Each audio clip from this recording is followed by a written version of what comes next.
my gosh, guys. I'm so sorry. Restart. Yes, you made a live. You made a live. I know I told you guys we weren't going to go live tonight, which is still true. We are going to watch the episode tonight.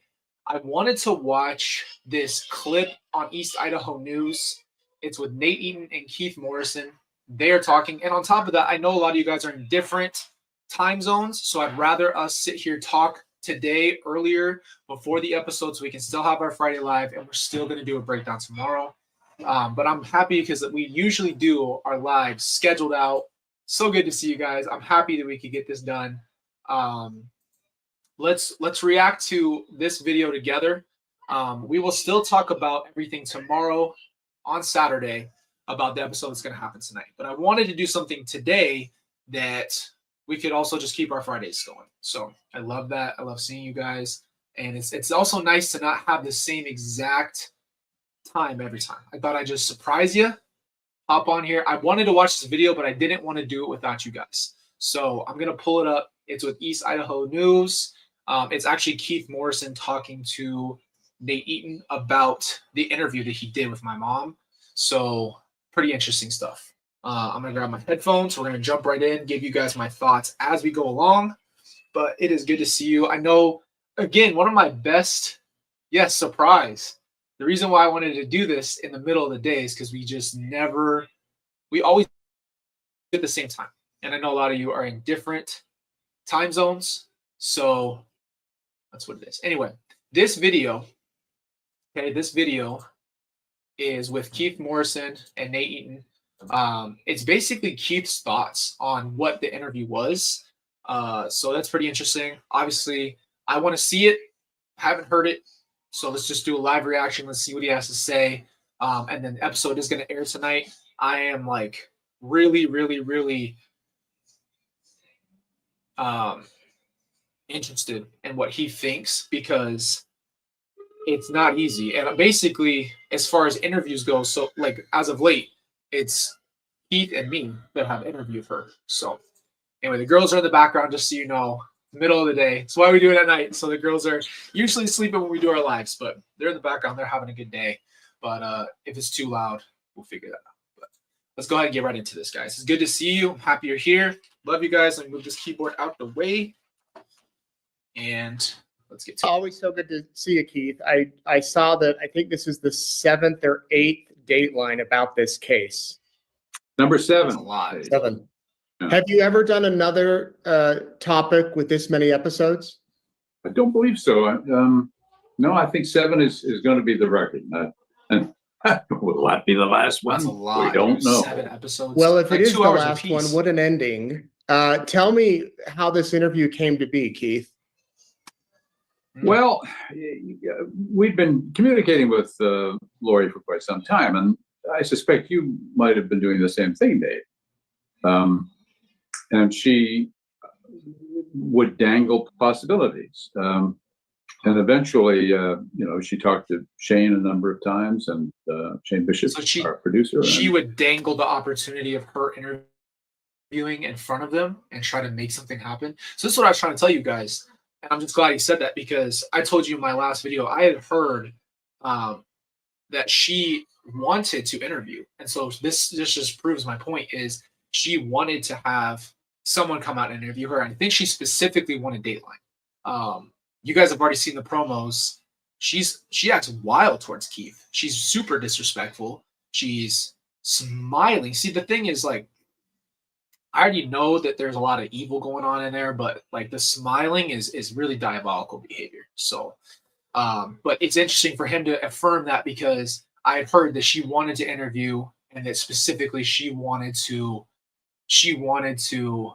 have Dateline come out. That's exactly right, Skeef. That's exactly right. But she wanted this specifically, so she got it. And then she struck up a relationship with Brittany Morris, our associate producer on this story. Shout out to Brittany. She's awesome, dude. Great up and coming producer. She's really, but also really just awesome. a nice person. And she's very nice. And Brittany arranged the interview. So I was very surprised, frankly. get this call. Lori can interview with us, and the jail says it's okay. They're going to give us 90 minutes. And I was astonished, frankly. Wow. Usually, as you know, if you go to interview somebody in a prison or a jail, they'll maybe give you half an hour if you're lucky, or an hour if you got to do a whole kind of camera setup and so on. But no, 90 minutes. So 90 minutes flat. I thought that would be plenty of time to get what we needed from anybody, but it turned out it wasn't enough to get what we needed from Lori. Well, I could have gone on with her for a lot longer. Right. And she had mentioned to me at one point she wanted to talk to you before she was sentenced here in Idaho, but they wouldn't let cameras into there. It is. Oh, that's right. Yes, there was that discussion. Yeah. Right. So she obviously has been thinking about chatting with you for some time, for years now. Wow. I didn't know that. The broad question is, what was it like being? So let's just break this down real quick. For me personally, my first thought is, why Keith Morrison? Why Dateline? Because Dateline, from what I understand, covers specifically case stuff. So like basically crimes. From what I understand, I don't have a history on Dateline. I'm just giving you from my understanding, from what I've watched. They cover like crime and cases and things of that nature, and they kind of investigative report and do things like that. So for her to want to do Dateline and be interviewed by Keith specifically, I wonder what the thought process was behind that, because she wanted this moment specifically with Keith. That's very interesting to me. Being there face to face with her and trying to interview her. Well, she came in, she winked at our cameras on the way in. She was upbeat, she was charismatic, she was friendly, she was practically flirtatious. Okay, so Jezebel, you want it? You got it. That's it right there. That's full Jezebel incarnate. Why are you winking? Why are you flirting? Who are you trying to impress? And you have zero context why you're here, right? Do you understand why they're interested in talking to you? What is going on in your mind when you walk in there with this attitude and you're winking at people, and the whole interview she's smiling and she's in a good mood? And this is where I say I understand the delusional part, right? Because how in the world are you not feeling the gravity of the situation? They're not there to be your friends. Keith is not your friend. She even said that. She's like, I thought we were going to be friends, Keith. No, you're not going to be friends. Keith is not there because he likes you, right? He's obviously interested in having a conversation with you. But for her attitude this is how she's been, guys, since the beginning. She walked into the courtroom the first time I ever saw her, and she was smiling at people and in a good mood and upbeat, and is exactly what he just described to a T. Like, she's happy with where she's at, and that's where I tried to dive deep, is understand her. But let's see what Keith thinks. She was there was an undercurrent of anger in what she was saying. She, I think, felt aggrieved about good many things, and she bounced all over the map in discussion of those topics. But she had her own agenda, and she knew exactly how long she had. She's no dummy. And I think she had decided ahead of time that she was going to tell this shaggy dog tale that would take up the time. I wouldn't be able to ask all my embarrassing questions. And she could lay out this, frankly, big lie about what happened to Tylee and JJ. And that it would require such a big workup. She'd have to tell the whole kind of life story of her. Okay, so let's break it down real quick with what he just said. You're exactly right. Shaggy. Here's the thing. God bless you too, Jen. So here's the thing. She obviously calculated this years and years and years ago to be interviewed, and she walked in there and she wanted to spill her story. She didn't want to be interviewed. So in an interview, and the reason why I told her, hey, I'm going to interview you, meaning I have questions, and in an interview, you ask questions and someone answers. So let's just job interview. Very simple. The person interviewing you is going to ask the questions, and your job usually is to respond, maybe add in where you can. That's the reason why I did it, because I know it's all over the place. So I walked in there with boom, boom, boom. Here's my questions. I didn't even get to touch on mine. He's saying the same exact thing. He got 90 minutes, and it sounds like she took almost the whole entire time because she already had a preconceived way of how she was going to conduct the interview herself. She wanted him to show up and just sit there and listen to her talk. That was the whole reason why she did this interview. And Keith just said exactly where I was at is exactly where Keith Morrison was at. They had a camera crew, everything. It didn't change how she was going to approach that. Now, I have no idea. We only had a shorter amount of time. I don't know how long before we actually interviewed my mom and I, where I told her, hey, are you willing to interview? I think we had maybe a week or 2 weeks after I asked her multiple times between that. So I don't know what her plan was to what she was going to say to me, but it sounds like with Keith, she wanted the stage to tell you what she wanted. She had no interest in being asked the hard questions. And I knew Keith would press her on stuff, but she didn't want that. Her daughter, Tylee, and spin some tales about that, for which no evidence, right? And that the chore was to kind of get her off that train track and get her onto what we wanted to talk about, and a good deal of the kind of combativeness back and forth was in that process. I've spoken with people who have dealt with her legally, you could say, also family members, and from what they've told me, their conversations with her sound like your conversation with her, that she speaks about what she wants to talk about, and even answers to simple questions are not given. No. Right. A psychiatrist would have a field day with her, and I'm sure they did. When they sent her off to that mental institute, the state hospital, right, to be treated. And they said she had delusions and delusional disorder. There was some specific religious component to it, and that's certainly there, but it's pretty deeply seated, as far as I can tell. And I'm often curious about, when does the legal system feel that somebody really is mentally ill, and what effect should that have on crime and punishment? Okay, so let's stop. Oh boy, this is the controversy where I was getting to. This is what bothers me. There is such a deep level of calculation on her part, manipulation. She's so deeply rooted in her fabrications that she's doing. She's too aware, in my opinion. Right, there's delusions. So let's get out that way. Get that out of the way right off the bat. There's delusions there. She's very delusional, but the other side of her is very aware of what's going on. Right, so there is blurred lines here, because if someone doesn't know what they're doing, that's different. This is not that person, though. This is a calculated person who is able to present both sides, as in, I believe in this, but also I know what I did was wrong. And I always say that because she ran, they hid, they did everything they could to dance around that stuff.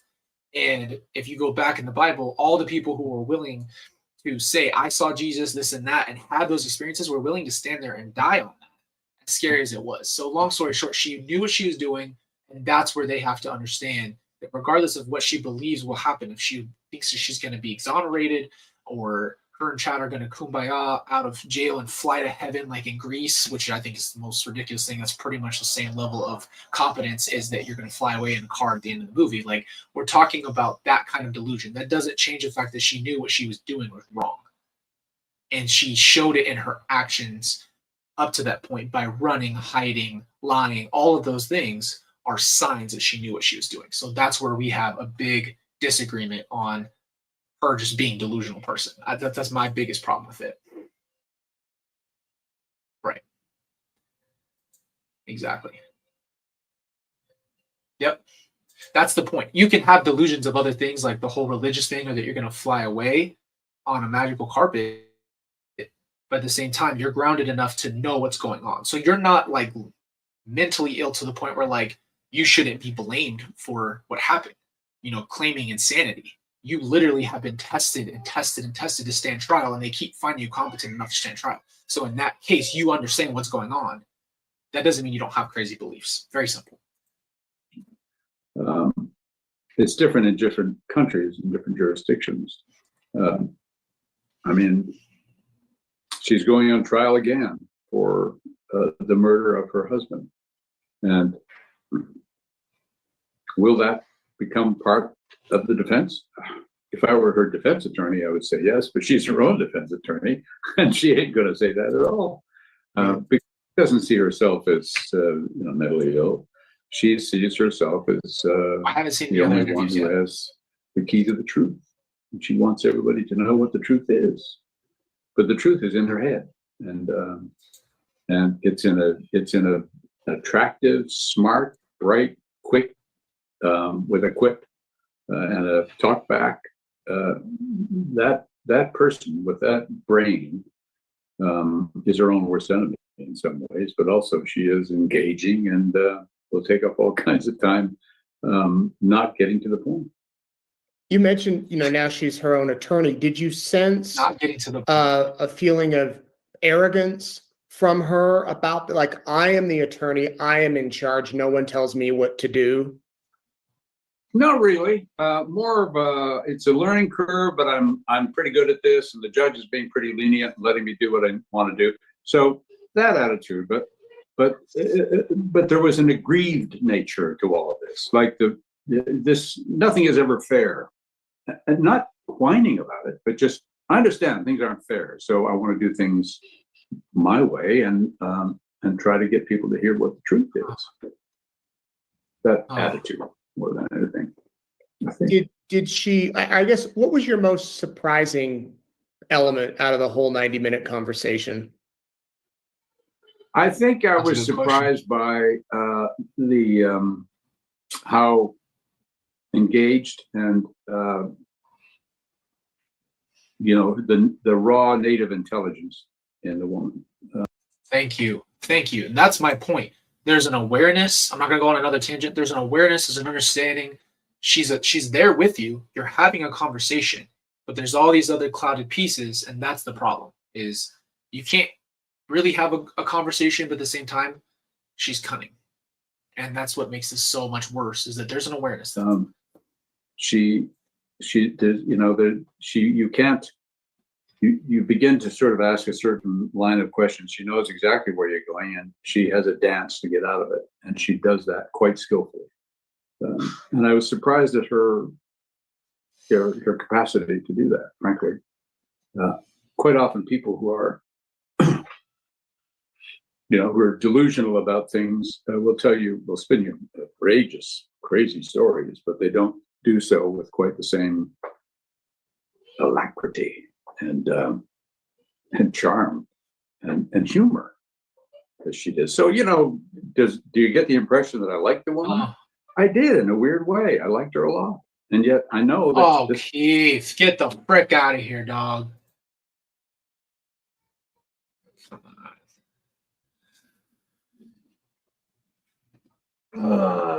Keith. Come on. Here's my point. I understand what he's saying only in the sense of her, as she formerly was, could have charmed people. I think that what he's basically saying is she seems, if you just sat with her and didn't know, let's just say you met her in the street and you sat with her and you didn't know what happened, she will play it off as a completely normal person. Almost like she's still a normal person in a sense, but like it's completely blocked that out of her mind. She completely believes what she's been saying. Let's just get down to brass tacks here on this one subject. If what she said was true in the interview with me, and I'm sure she reaffirmed the same exact thing to Keith, the only problem is she got to him. It looks like he said it. Okay, I'm not going at Keith, just saying he said it, not me. Is I wasn't gonna buy that bag of crap that she was selling. So, but that's the point, is that she acts and seems to somewhat be there. So it almost is like you can't really, I can't tell you how perfectly cunning it is. It's really hard to explain.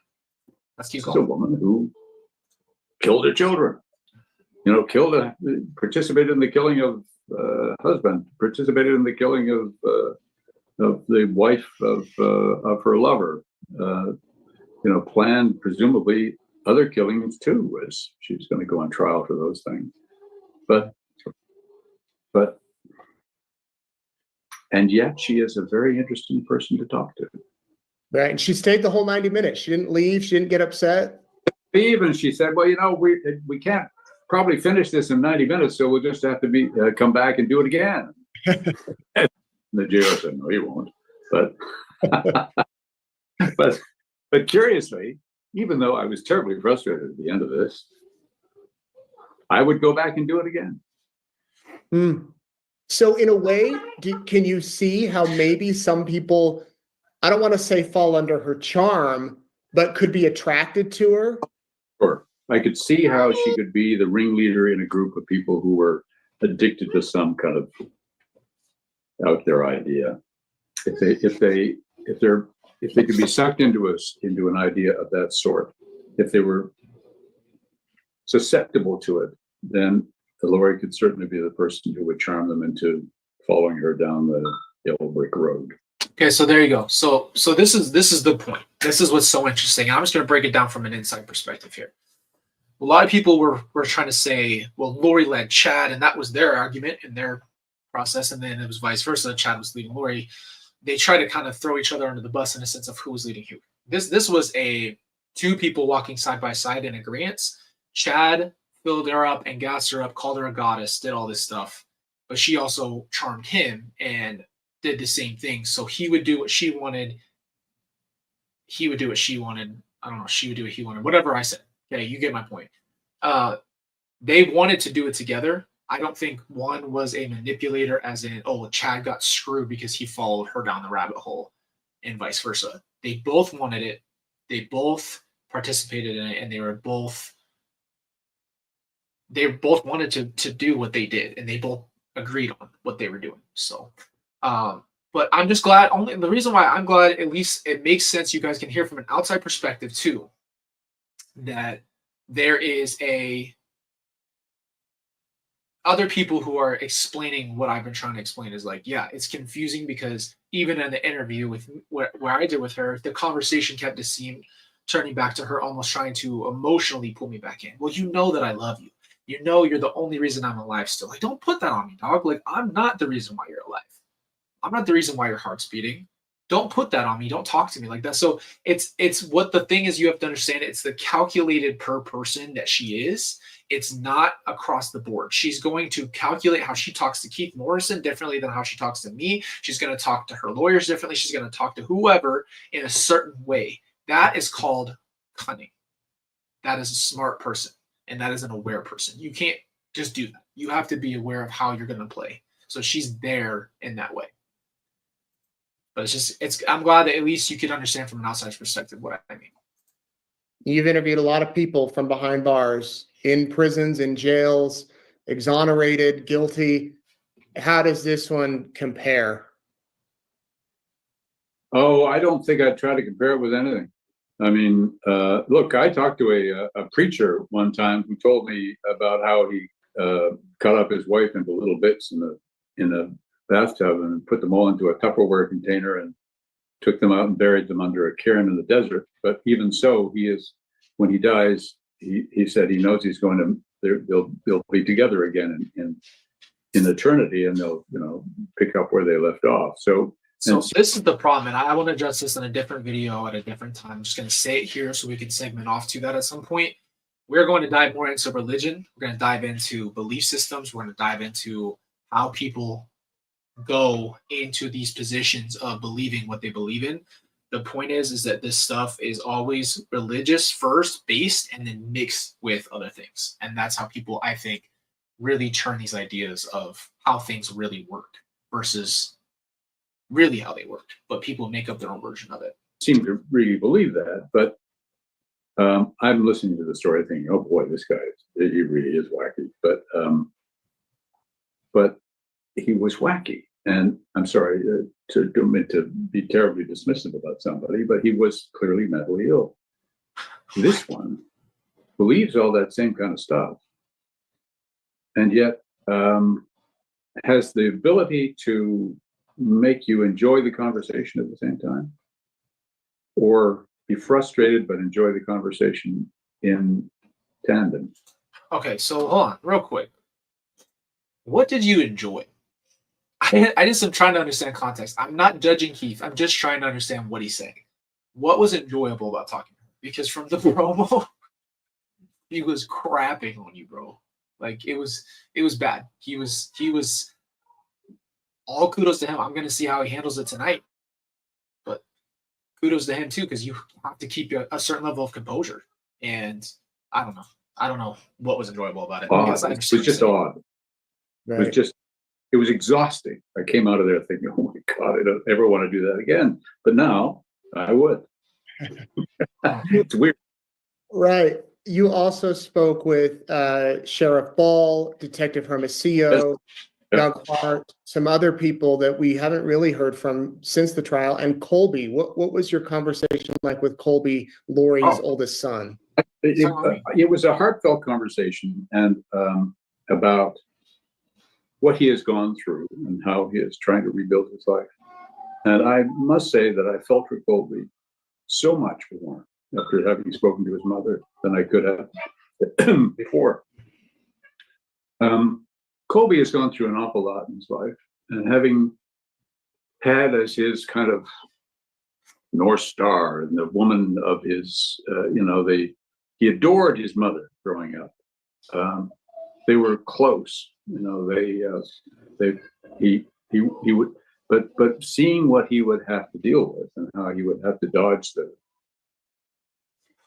her behaviors and kind of be thrilled some of the time and kind of hide some of the time.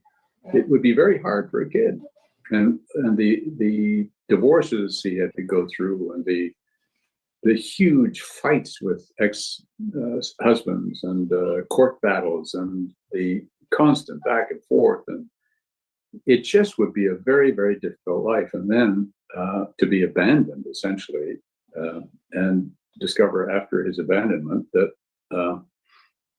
his little sister and little brother have disappeared and were killed by his mother.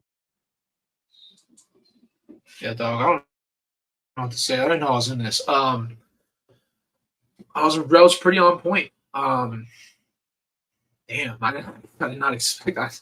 I did not expect him to talk about me.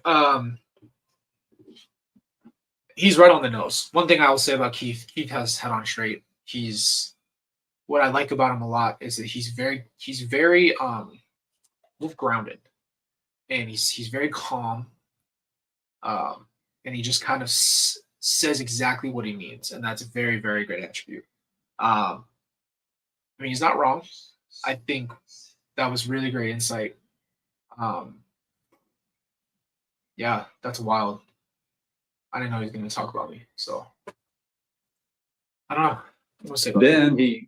He talks to her in prison. She finally agrees, in jail rather. She finally agrees she's going to talk to him, and he has her on his podcast, and she lied to him, and I think that was the final straw. And he was broken by that, and again, he's trying to build it back, and I felt for him.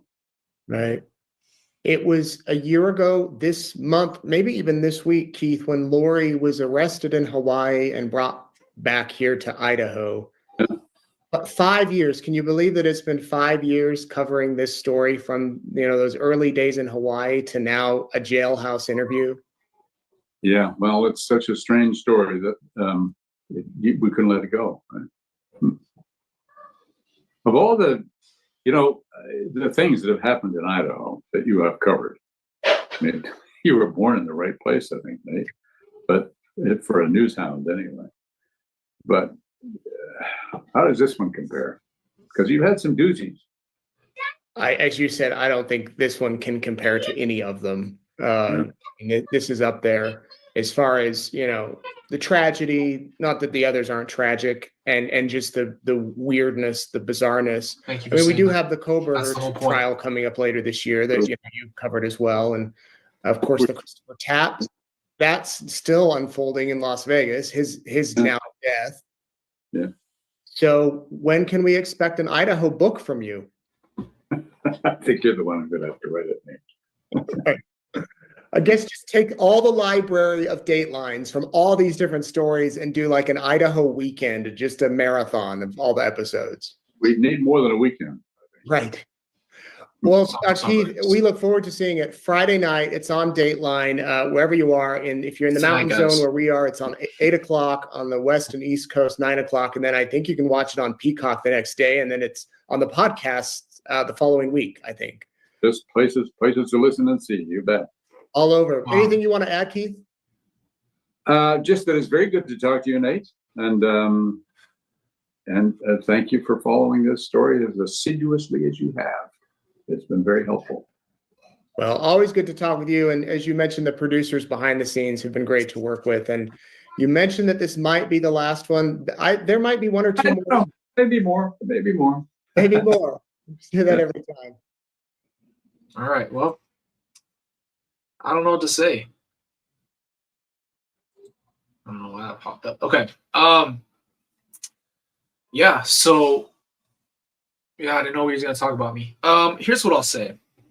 I had an experience with Dateline the first time. This was in 2020. This was actually the same weekend that I went out to see Lori in her first trial. And so I interviewed with them, not knowing what's going on. I was young and we were trying to, I just felt like there's so much misinformation. We're looking for my siblings. Like there was a lot of reasons why I felt like, okay, I need to do this. And then things kind of got away from me. And, you know, I think what's really interesting too is I was upset with them for a while. And I just felt like,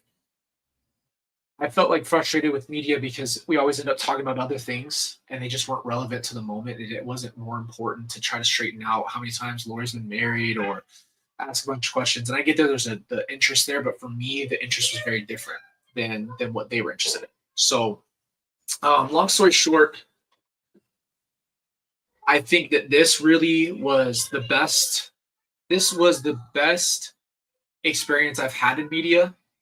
I don't know exactly how this interview is going to go, but as far as our back and forth, Dateline and I, and Keith and I, this was the best experience I've had in media.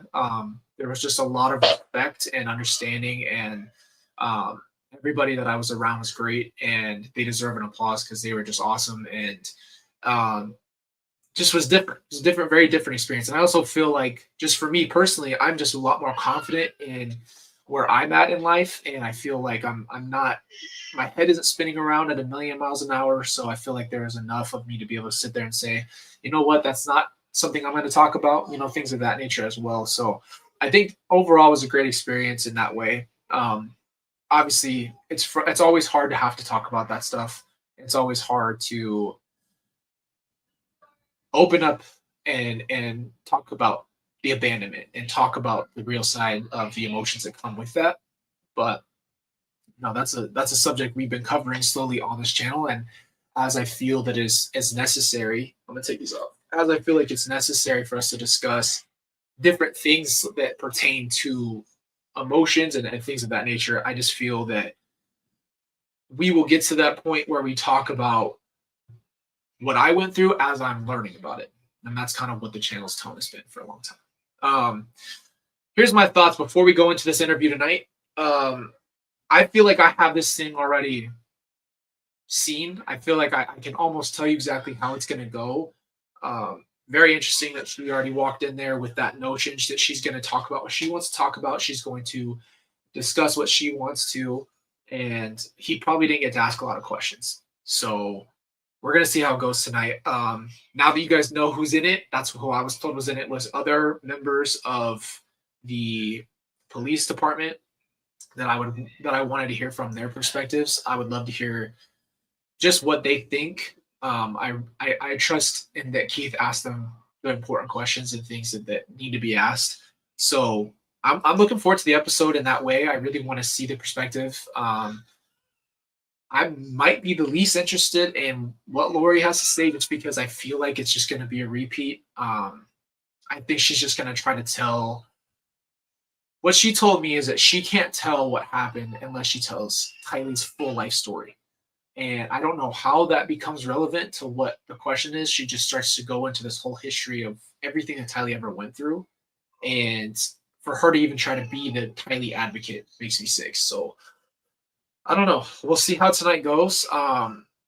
If you guys, so a lot of people have been asking me questions about it. All I know is exactly what Keith just said. If you have Peacock, you can watch it, I think, tomorrow.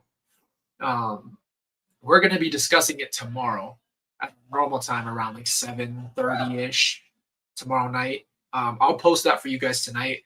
What I'm going to do tonight is watch the episode, digest it all, take notes, and tell you guys what I think. We might play a couple clips here and there on specific things, but tonight we're going to tomorrow night we're just going to kind of roll it out, and I don't know how long the live's going to be. It might be a really long one for that, just to go over everything that was said and everybody who was interviewed, but we'll see what happens tonight. So going to be really, really, really interesting to hear all these different perspectives. And honestly, it is, for me, the one interesting is to see how she interacts with a different person.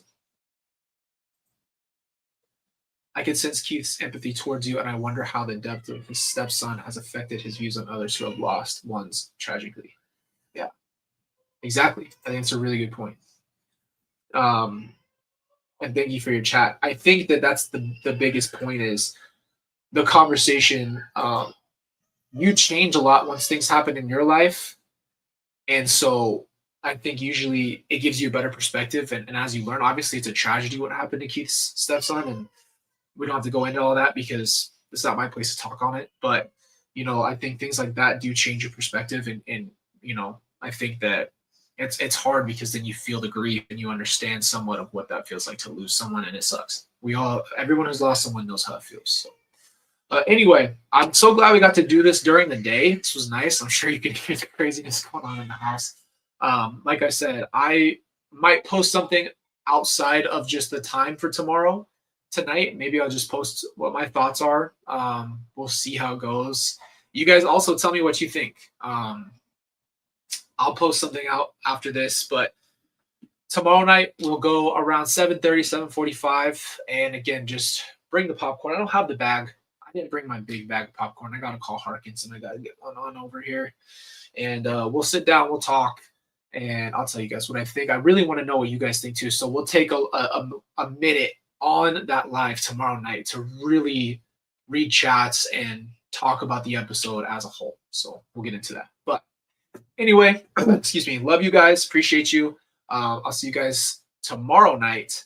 And yeah, let me know what you think.